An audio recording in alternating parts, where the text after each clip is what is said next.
The earth sinks in the waves. The sun eclipses itself. The stars commit suicide in docile ellipses. Everything burns and everything vanishes in the strange atmosphere. The sky puts on the colors of winter roses.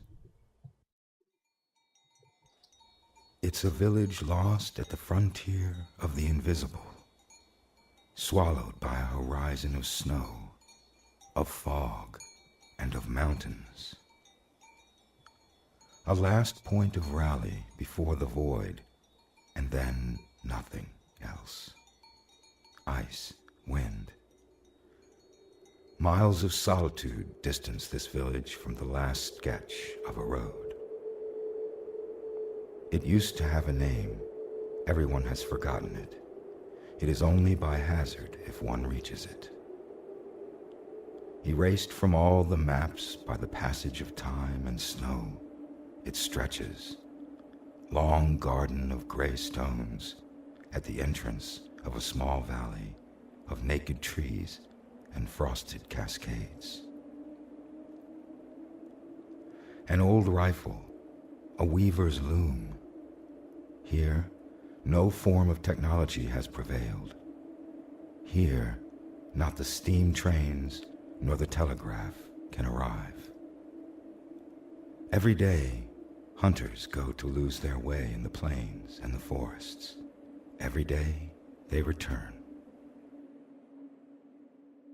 Sometimes, a house becomes available.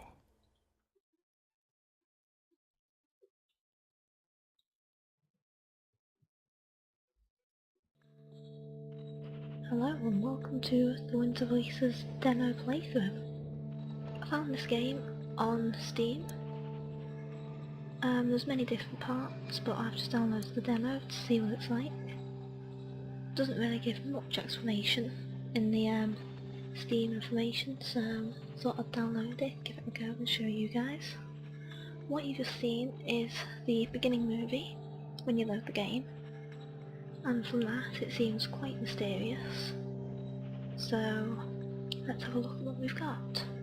Obviously it seems that there's achievements in this game, so in the full game you can probably unlock things. Options, pretty standard. Language choice, you can either have French or English. Subs, always useful. Your music and ambient volume so you don't get deafened if you like to have your volume loud or something. Okay, so let's dive right in with a new game. Oh. Okay, so it looks like we have to pick who we want to be. Okay, so apparently we are a 24-year-old woman, just in case you can't read that. And there's 3 different characters you can play. A huntress, a weaver, or a volver. Let's see what each of them are. Okay. Huntresses are found in the northern regions. I'm just going to condense this down for you. They are highly trained for surviving in the wilds and favour spears, bows and rifles, and can find food in harsh environments. Their primary attribute is intuition, so that they can survive and fend off exhaustion. And there's a goddess called Skuld, who is the one of the future, who is apparently associated with the Huntress. That might come into fruition when we see it properly.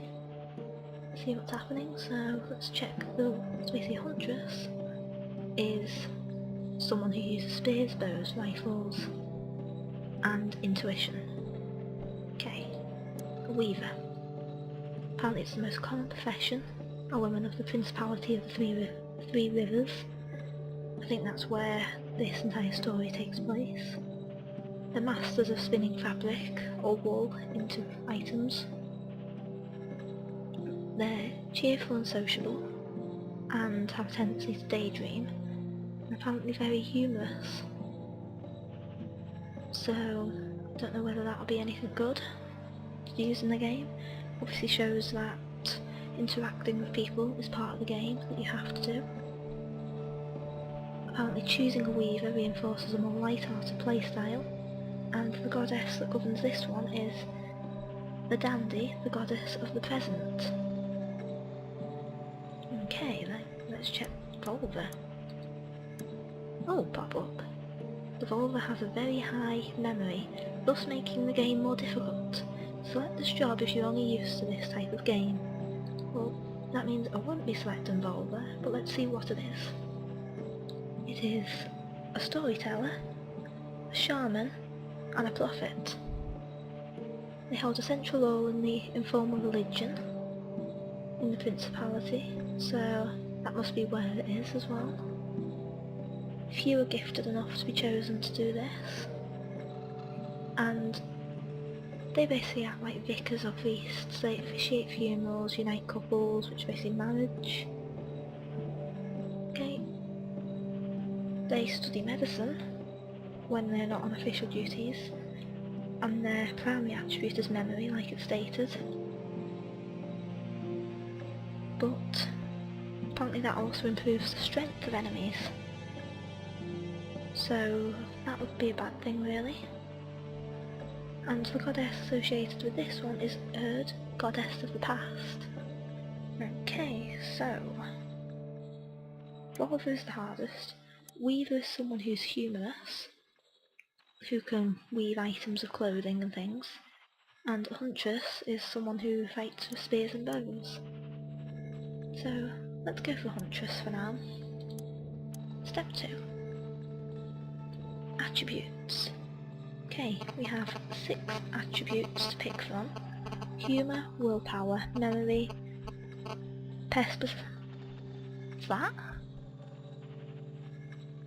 perspicacity, charisma, and tuition.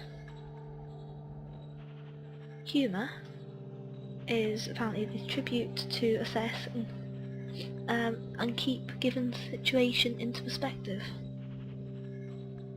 Okay? And it increases the character's absorption, which reduces the damage you receive by a fixed number.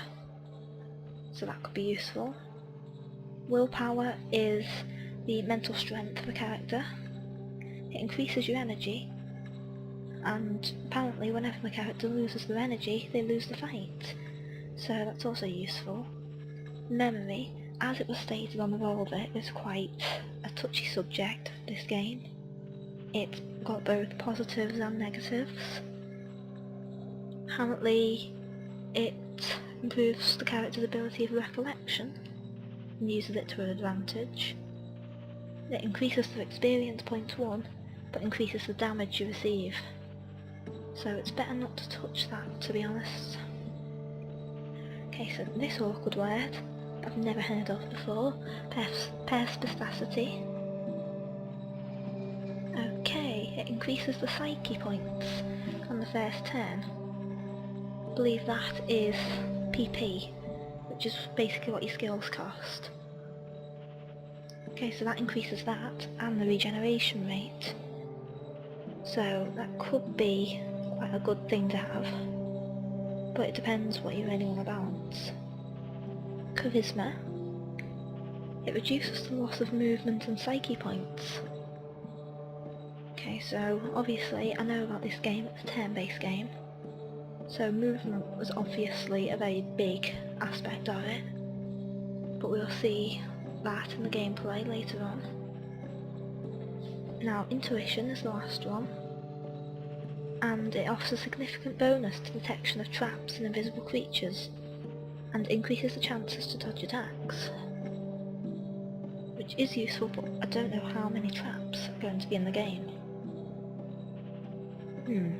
So I think just for the purpose of this demo, I'm just going to put 10 on everything, apart from memory. Just bear with me a moment. Don't really want to put it on memory and make it harder than it already will be without having played this game before. I might do if this appears to be good and buy the game, but I'm not sure yet. Okay, so we can choose a portrait, a hairstyle and an outfit. All on hair colour, okay. Okay, let's put my name in first. Okay, so portraits.